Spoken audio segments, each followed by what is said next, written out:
तुम्ही कधी विचार केला आहे का की ज्या ठिकाणी गुन्हेगारांना सुधारण्यासाठी पाठवलं जातं तीच जागा जर नरकापेक्षा वाईट झाली तर काय होईल? नुकताच नॅशनल क्राईम रेकॉर्ड ब्युरो म्हणजेच NCRB ने प्रिझन स्टॅटिस्टिक्स इंडिया 2024 हा अहवाल जाहीर केला आहे. या अहवालाने देशाची राजधानी दिल्लीच्या तुरुंगांमधील अशा काही सत्यांचा उलगडा केला आहे जे ऐकून तुमचं डोकं चक्रावून जाईल.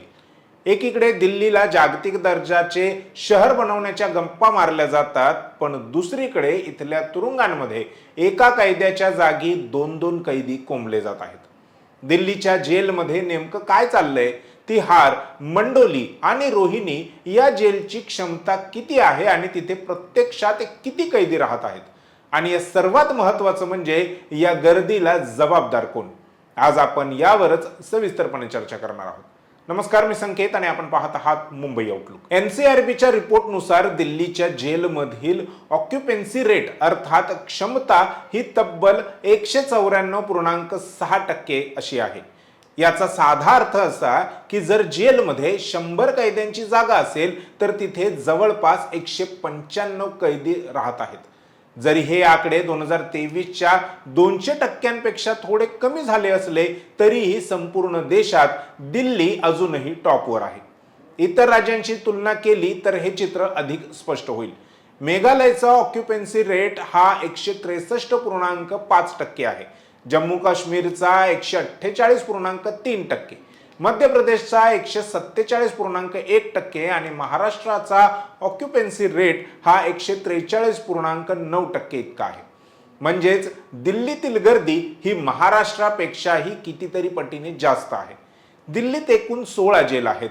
यांची एकूण क्षमता ही 10,026 कैद्यांची आहे, परंतु सध्या प्रत्यक्षात तिथे 19,512 कैदी सडत आहेत. आता तुम्ही म्हणाल की दिल्लीत गुन्हेगारी एवढी वाढली आहे का जेवढे कैदी तिथे आहेत? तर याचं उत्तर थोडं वेगळं आहे.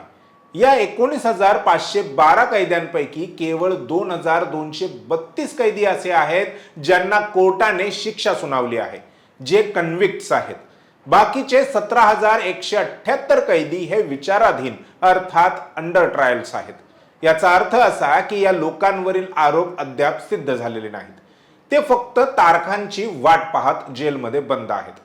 अनेकदा कायदेशीर प्रक्रियेला होणारा उशीर आणि जामीन न मिळाल्यामुळे ही गर्दी वाढत चालली आहे.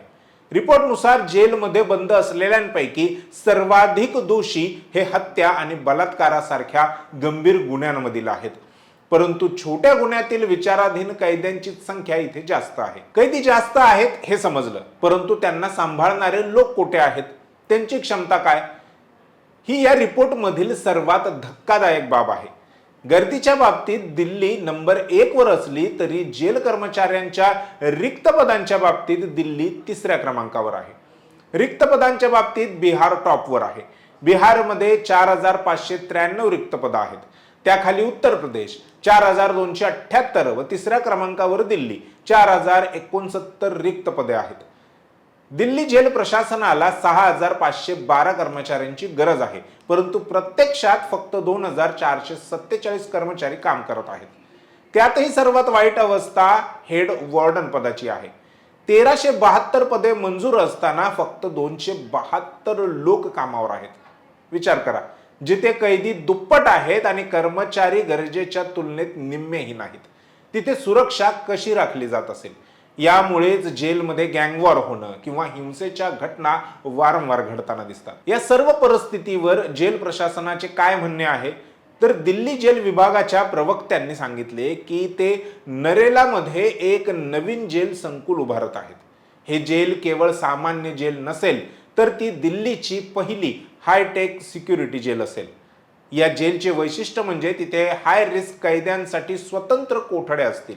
अत्याधुनिक तंत्रज्ञानाचा वापर करून देखरेख केली जाईल.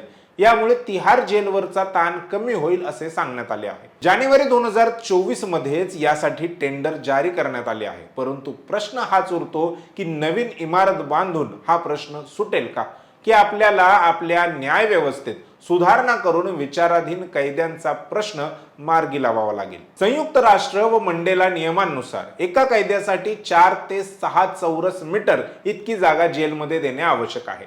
भारतीय जेल प्रशासन या मानकांच्या जवळ जाण्याचा प्रयत्न करतात. मात्र राजधानी दिल्लीतील जेलमधील कैद्यांची संख्या जेलच्या क्षमतेपेक्षा जास्त असल्याने तिथे एका कैद्यासाठी जवळपास 3 चौरस मीटर पर्यंतची जागा मिळते. त्याच वेळेला भारतातील झोपडपट्ट्यांमध्ये राहणाऱ्या लोकांची अवस्था जेलमधील कैद्यांपेक्षा वाईट आहे किंवा त्यांना जेलमधल्या कैद्यांपेक्षाही कमी जागेत राहावं लागतं हे वास्तव नाकारता येणार नाही. उदाहरणार्थ धारावी झोपडपट्टीतील घरं ही जवळपास 100 ते 120 चौरस फूट किंवा 10 चौरस मीटरची आहेत.